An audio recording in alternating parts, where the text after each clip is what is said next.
যারা বিশ্বাস করে ও অধিকার করে, আমাদের প্রভুর তাদের জন্য একটা প্রতিজ্ঞা রয়েছে। যদি বিশ্বাস না করেন আর অধিকার না নেন, আপনি কিছুই লাভ করবেন না। তিনি বলেন, আর পদ্মরাগ মণি দ্বারা তোমার আলিশা ও সূর্যকান্ত মণি দ্বারা তোমার পুরোদ্বার সকল ও মনোহর প্রস্তুত দ্বারা তোমার সমস্ত পরিসীমা নির্মাণ করিব।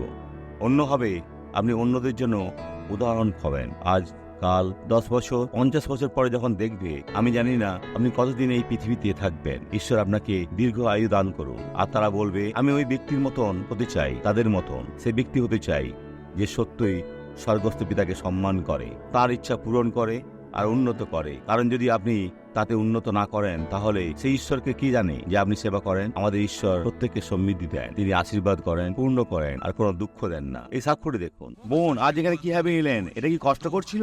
হ্যাঁ, একটু কষ্ট ছিল। বোন, আজ এখানে কিভাবে এলেন দেখান। আমি খড়িয়ে এসেছি।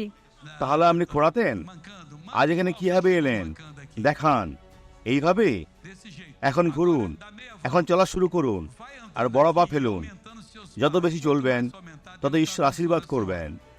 বড় পা ফেলুন আর নতুন জেরুজালেমের দিকে চলা শুরু করুন। ওটা কি ছিল? আমি কনানে যাব। আসুন, ওনার সাথে গাই ঈশ্বরের গৌরব। আমি চলবো, আমি চলবো। বোন, এখন আমাকে বলুন, আমাকে বলুন বোন, কেমন লাগছে এখন? আমি আবেগী হচ্ছি। যন্ত্রণা চলে গেছে? পায়ের যন্ত্রণা একদম চলে গেছে। যিনি কোমরের নিচেও কাজ করা জানেন, তিনি উপরেও জানেন। ঈশ্বর যিনি কোমরের নিচেও জানেন, বোন, তিনি উপরেও কাজ করা জানেন।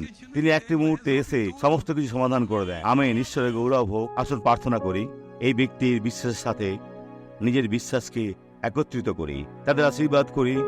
সমস্ত মন্দকে মাটিতে পড়তে আজ্ঞা করি। এই মন্দকে আজ্ঞা করি, মন্দ বেরিয়ে যাও, চলে যাও যিশুর নামে। আর আপনি বলুন, আমেন। ঈশ্বর আশীর্বাদ করুন।